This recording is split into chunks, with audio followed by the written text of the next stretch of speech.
You are sitting in a seat that costs more than most countries' annual military budgets. The cockpit is pitch black, save for the eerie luminescent green glow of 4 multifunction displays reflecting off your visor. You are 31,000 feet above an ocean you cannot see. There are no windows facing downward, and even if there were, the abyss below is masked by a dense cloud layer stretching 400 miles in every direction.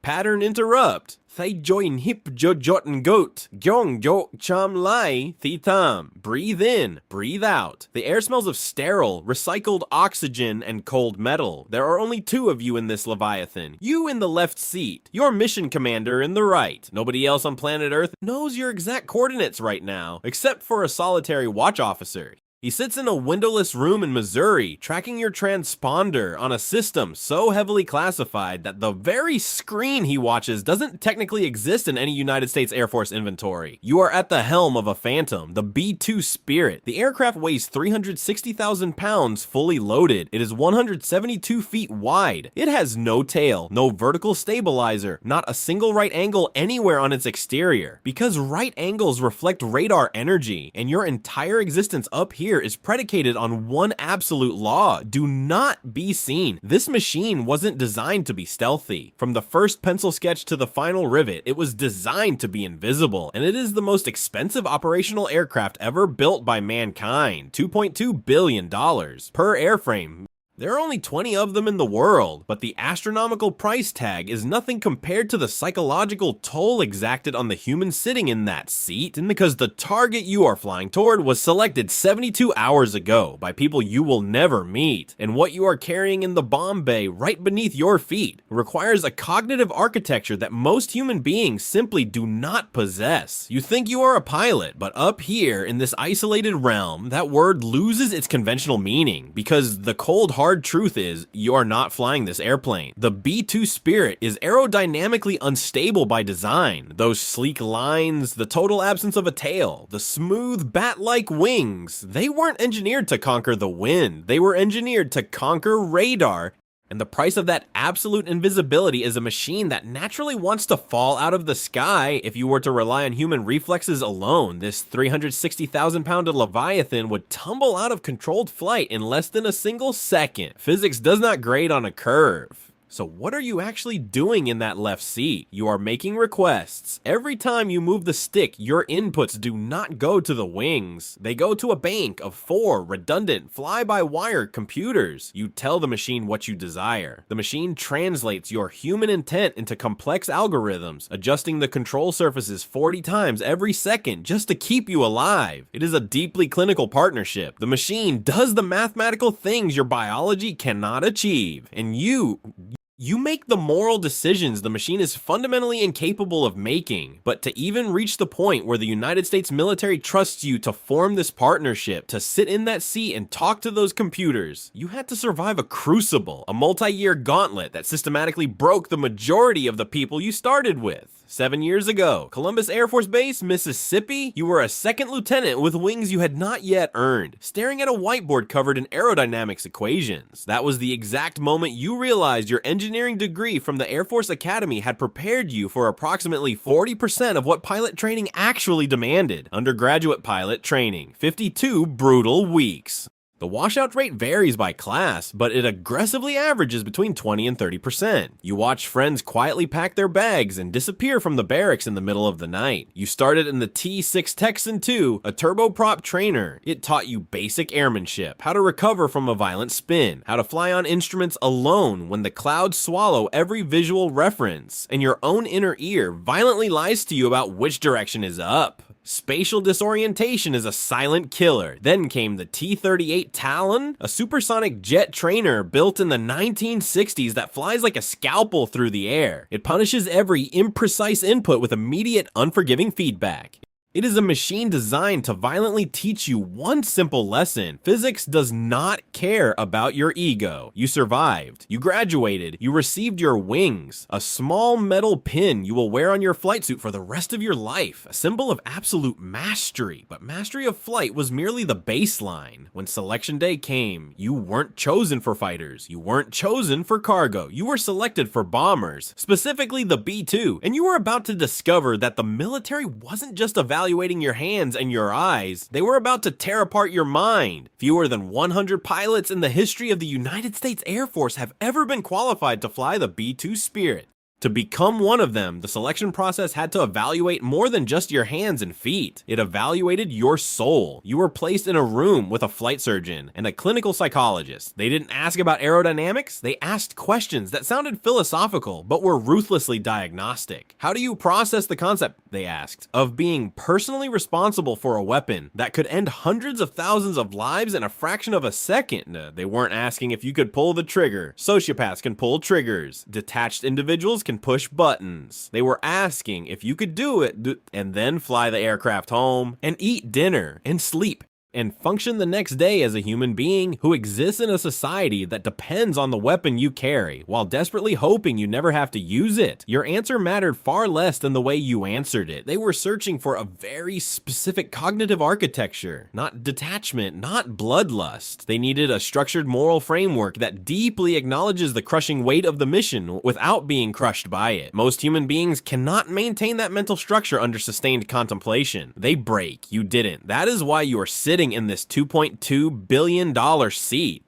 But while your mind was built to withstand the existential dread of the payload, nothing, absolutely nothing, could prepare your body for what 34 consecutive hours in that seat actually feels like. 34 hours. That is the duration of a standard Pacific Theater strike mission. You take off from Whiteman in Missouri. You fly west. You do not stop. You do not land. Inside the cockpit, there is no galley. There is no bunk to sleep in. There is only a bomb bay, 2 ejection seats, and a crude relief system that allows you to urinate without standing up. You are strapped to a machine vibrating with a deep, low-frequency hum that enters through your boots, travels up your spine, and becomes the baseline frequency of your very existence. 18 hours in, the physical toll begins to quietly tear at your biology. Sitting locked in an ejection seat for that long alters the human circulatory system. The blood pools heavily in your legs. The compression garments can only do so much. Then comes the rendezvous. Over the pitch-black expanse of the open Pacific, you must refuel. Total radio silence. Your radar is off. You navigate by stellar references and inertial systems, arriving at a mathematically precise coordinate at the exact assigned second. A KC-135 tanker is waiting in the dark. You slide your aircraft into position at 270 knots. The boom operator above you is virtually blind, using only a dim light to guide 150,000 pounds of highly explosive jet fuel into your airframe. 1 millimeter of drift, one sudden updraft, and the mission ends in a fireball. The fuel flows, the boom disconnects. The tanker banks away into the void. You are alone again. You are fully fueled. You are exhausted, and you are now crossing the threshold into hostile airspace. Airspace defended by the most lethal surface-to-air missile systems on the planet. Systems designed specifically to kill you, and your only defense is to become something that doesn't exist. You are now in the kill zone. Beneath you, hidden in the pitch-black landscape, are the most advanced surface-to-air missile batteries on the planet. They are relentlessly sweeping the sky with invisible nets of electromagnetic energy, hunting for a target. Traditional combat aircraft survive this by screaming through the sky, actively jamming enemy signals, fighting fire with invisible fire. Not you. The B-2 does not carry jammers or active countermeasures in the traditional sense. Because in this realm, to emit energy is to die. Your defense is silence. Total, absolute electromagnetic silence. Your radar is off. Your transponder is dead.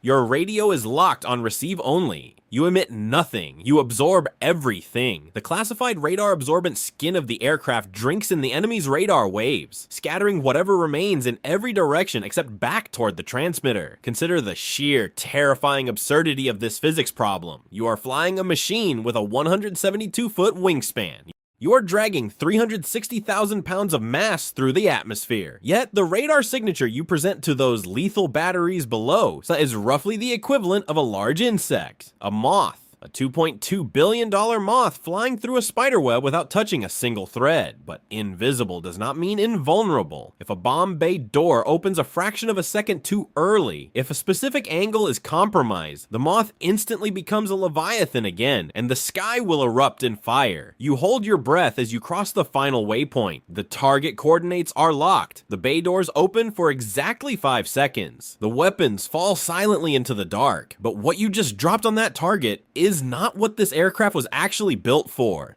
The JDAMs, Joint Direct Attack Munitions, fall silently toward coordinates you will never visit. GPS, guided gravity bombs converted into precision munitions, accurate to within 13 meters. Your first operational missions are always like this, conventional. Since 1997, the B-2 has operated continuously in the public eye. It has flown into Kosovo, Afghanistan, Iraq, Libya, Syria. It has flown missions exceeding 40 hours from Whiteman to targets on the other side of the planet and back, delivering more precision-guided explosives per sortie than any other aircraft in the American inventory. To the news cameras, to the geopolitical analysts, to the world at large, this is what the B-2 Spirit does. It is the ultimate conventional strike bomber. You know that dropping conventional GPS bombs from a $2.2 billion invisible flying wing is strategic overkill. A fleet of older, cheaper aircraft could do the same job. Everything else this aircraft does, the conventional strikes, the intelligence gathering, the global show of force deployments, is merely a secondary function. It is a spectacularly expensive distraction, a facade attached to a platform whose primary strategic purpose is infinitely darker.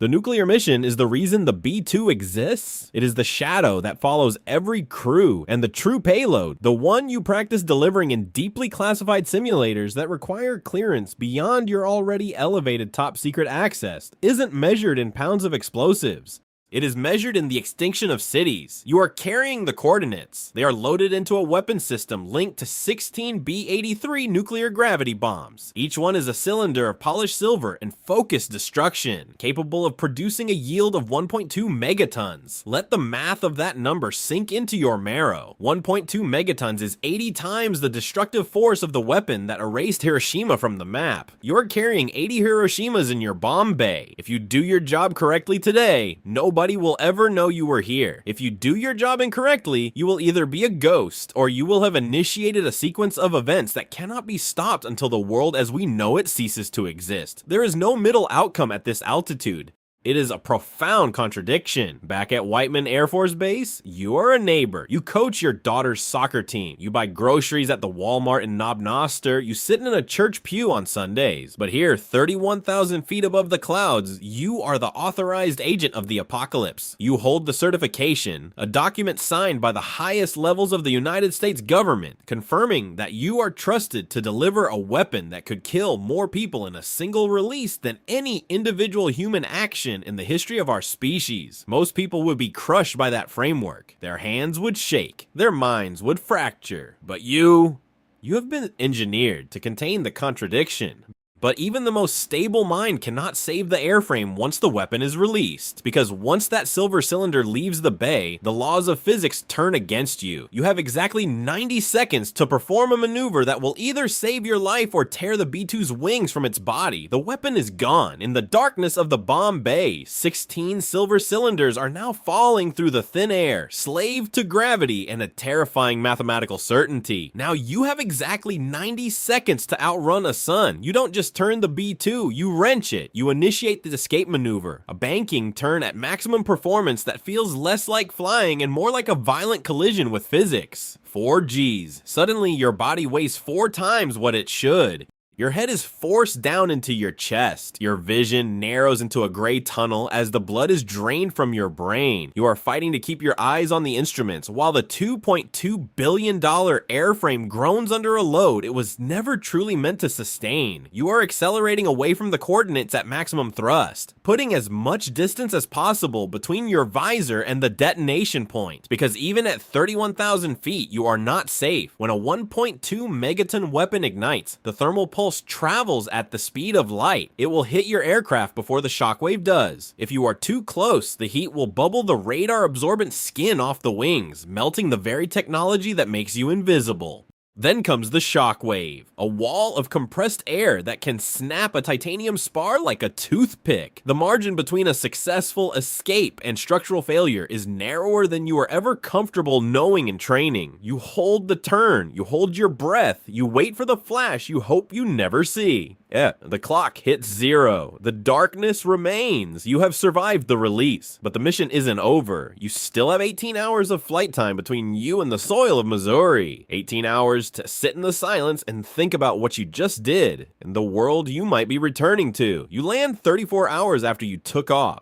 You taxi into your private climate-controlled hangar, a $30 million sanctuary built to protect your aircraft's fragile skin from the humidity of Missouri. As you climb out of the cockpit, your legs nearly buckle. 34 hours in an ejection seat does things to the human circulatory system that no amount of training can fully prevent. The ground crew begins the post-flight inspection with the reverence of museum conservators handling a Renaissance masterpiece. You debrief for 2 hours. You hand over the classified mission tapes. You walk to your car. You drive home. You sit at your kitchen table. Your wife asks how your day was. You say, "Fine." That single word contains multitudes. It contains the memory of 2 aerial refuelings in total darkness over the Pacific. It contains the weight of 80 Hiroshimas. It contains the shadow of a country whose name you will not even say in your own house. This is the paradox of the B-2 pilot. You live in a small town community that knows the base is there, knows what you carry, and has made peace with the proximity. An unspoken agreement not to think about it too specifically too often. You drive a 2-lane road to work. You park in a lot. You fly a machine that costs more than the annual military budget of most nations. And then you come home and ask your kids about their homework. The distance the B-2 was built to cross isn't the 6,900 miles to the target. It is the distance between the world as it is